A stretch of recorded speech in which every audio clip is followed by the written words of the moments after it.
자, 안 하고 2023년도 1학기 중간고사 분석을 시작하겠습니다.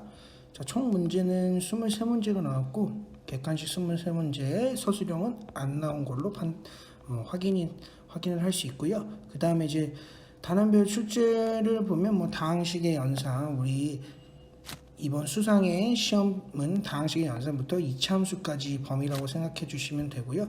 문제의 빈도수는 이차함수가 현저하게 많이 나왔다는 걸 우리가 알 수가 있어요. 그래서 우리가 다음 연도 시험에서도 이차함수를 주된 단원이라고 생각하고 공부를 하시면 될 것 같고요. 난이도를 봤을 때 1번부터 23번까지 우리가 문제를 봤을 때 어려웠던 문제는 마지막 부분에 요 정도 한 3-4문제가 있었다고 보시면 될 것 같고요. 그래서 난이도는 중 정도라고 보시면 될 것 같아요. 이제 어려운 문제나 이런 것들을 봤을 때 시험 대비 교재, 학원에서 푸는 시험 대비 교재나 학교 교과서, 그 다음에 부교재 이런 데서 출제가 많이 됐고, 그 다음에 모의고사 기출 문제도 조금 많이 나온 것 같아서 우리가 중난이도의 유형별 문제도 많이 풀 때 고득점을 맞고 싶은 학생분들은 모의고사 기출 문제를 많이 풀게 되면 조금 더 점수 향상에 도움이 될 것 같고요. 마찬가지로 모의고사 문제랑 심화 문제를 많이 푸는 거는 당연해야 된다고 생각하고요. 고등수학 같은 경우는 단원별로도 그렇지만 그냥 전체적으로 문제를 많이 풀어야 하고 모의고사 문제를 많이 내는 성향으로 바뀌는 학교이기 때문에 모의고사 문제도 많이 풀게 되면 점수를 받거나 이런 거에 대해서는 문제가 없다라고 보시면 될 것 같아요. 자, 그래서 우리가 주요 문항을 좀 보면, 자, 21번 문제에서 우리가 x 세제곱 마이너스 3x 루트 3x 플러스 1은 0의 두근을 알파 베타라고 했을 때 기억 니은 디귿에 대한 문제가 나오는데, 자, 우리가 일단은 판단해야 될 게 뭐냐면, x제곱 마이너스 루트 3x 플러스 1은 0은 판별식 D를 하면 0보다 작기 때문에 허근을 갖는다라는 걸 알 수 있어. 우리가 허근은 켤레근의 성질을 생각을 해주셔야 돼요. 그래서 한 근을 알파라고 하고 한 근을 베타라고 하면 이 다른 한 근에 켤레를 해주면 그게 베타가 되고, 반대로 다른 한 근에 켤레를 해주면 그게 알파가 된다는 걸 알 수 있어요. 그래서 결론적으로 우리가 지금 기억에서 알파 곱하기 켤레 알파가 1이라는 건 알파 베타랑 같다라는 소리고, 알파 베타는 요 식의 두 근의 곱과 같으니까 1이라는 걸 바로 알 수 있겠죠. 그래서 기억은 맞는 말이 되고요. 그 다음에 니은을 보시면 지금 요 모양 형태가 나와야 되는데 여기 켤레 베타 대신 알파를 넣으니까 결론적으로 알파 플러스 알파분의 1이 루트 3이라는 걸 알 수 있고, 그 우리가 알고 있는 2차 방정식에서 여기 한 근에 알파라고 놓으면 알파를 대입하기 전에 우리가 니은 보기 니은과 같은 모양을 만들어 주려면 양쪽을 x로 나눠 주시고, 그러면 마이너스 루트 3을 이항시키면 이렇게 식이 정리가 될 거고요. 어차피 근이 알파기 때문에 x 대신에 알파를 집어넣으면 이렇게 식이 나온다라는 걸 알 수 있어요. 그래서 요거랑 같은 말이죠. 그래서 니은도 맞다라는 걸 알 수 있고요. 디귿을 보시면 세제곱, 6제곱, 15제곱 이렇게 나오는데, 일단은 우리가 이 2차 방정식의 근을 먼저 구하는 게 좋을 것 같아요. 이 2차 방정식의 근을 구하면 근의 공식을 써야겠죠. 근의 공식을 쓰시면 이렇게 우리가 근이 나온다라는 걸 알 수가 있고요. 이렇게 나오면 알파가 하나의 근 2분의 루트 3 플러스 i라고 놓으면 베타는 2분의 루트 3 마이너스 i가 되겠죠. 이런 것들은 이제 바로바로 알 수가 있고요. 그래서 우리가 알파 세제곱을 한번 구하려고 알파에 대해서 제곱을 하고 세제곱까지 했더니 정리해서 i가 나왔다라는 걸 알 수 있어. 그 다음에 베타도 똑같은 방식으로 세제곱을 해주면 베타 세제곱은 마이너스 i가 나온다라는 거 알 수 있고요. 그럼 이제 문제에서 구하라는 알파 세제곱은 i가 되고, 알파 6제곱은 i 제곱이 되고, 알파 9제곱은 i 세제곱이 되고, 결론적으로 이렇게 정리가 된다라는 거 알 수 있고, 베타 세제곱은 마이너스 i 되고, 베타 6제곱은 마이너스 i의 제곱 되고, 이렇게 정리가 된다라는 걸 알 수 있어요. 그래서 여기는 이렇게 싹 다 없어져서 i만 남고요. 여기도 이렇게 싹 다 없어져서 이것만 남아서 마이너스 i만 남아요. 결론적으로 둘이 곱하는 형태가 되겠죠. 1이라는 것도 바로 알 수가 있어요. 그래서 이 문제는 기억 니은 디귿이 다 맞는다라는 걸 알 수가 있고요.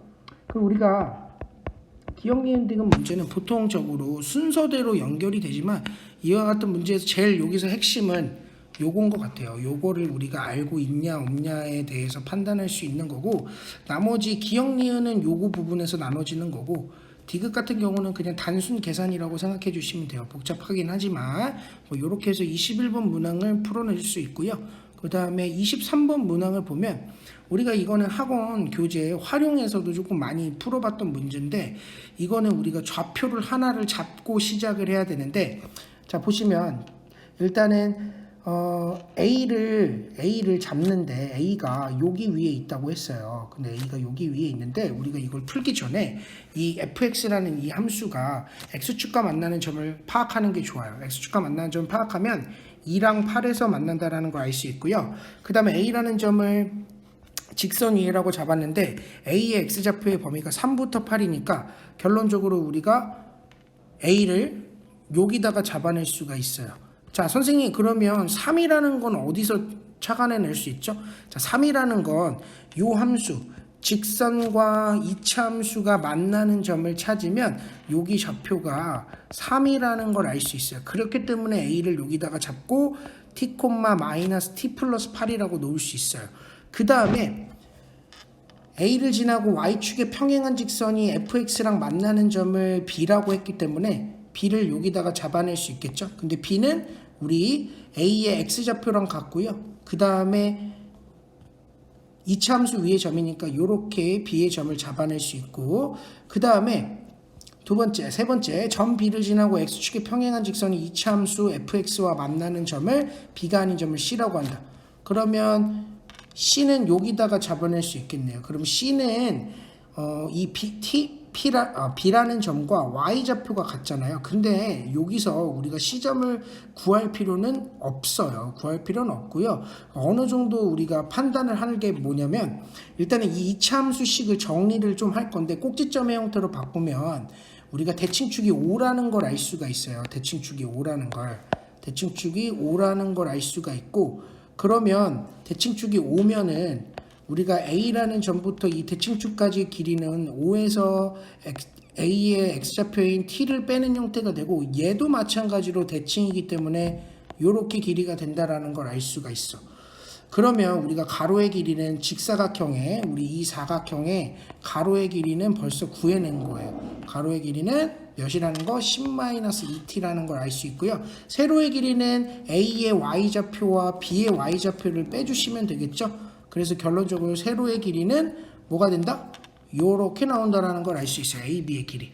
그래서 둘레는 결론적으로 얘네 두 개를 더한 형태가 되니까 식을 정리하면 요렇게 되고요. 조금 더 정리하면